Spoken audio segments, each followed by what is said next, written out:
Hey folks, Dave with DNT Automotive here. Got an interesting one for you. So we're working on an '01 Ford F-250 Super Duty, and customer had said that feels like their wheels, or sounds like their wheels about to fall off when they go over bumps. So never a fun one to drive, but got it pulled in, heard the noise, and yeah, it was pretty loud. Got it jacked up and took a look at it, and I'll show you what I found. So, crawled underneath it. First thing I noticed when I was looking at it is this drive axle was sitting on top of the ball joint stud, which is, that's not how that's ever supposed to be. These axles usually sit, let's see if I can get her to do it, kind of elevated right here. So you've got room between the top part of the axle joint and the knuckle, and then you got room on the bottom here. And this thing helps power the wheel when it's in four-wheel drive. So with it sitting right there, never good. Poked back here, and it looked more or less like this, at an angle, with the vacuum seal pulled out essentially. From doing this a while, it's supposed to look like that. So here we got it all torn apart, and I can show you what I found.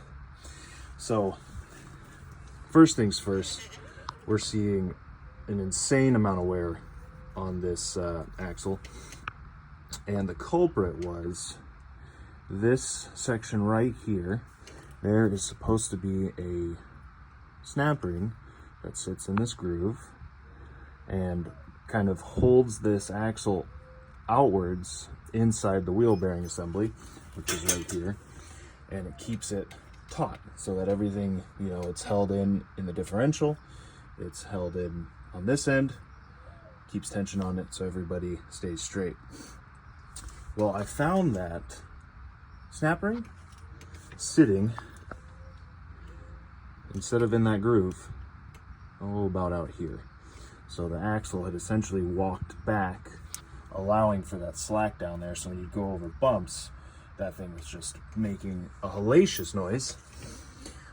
So the customer needed new pants after driving it. I needed new pants after driving it.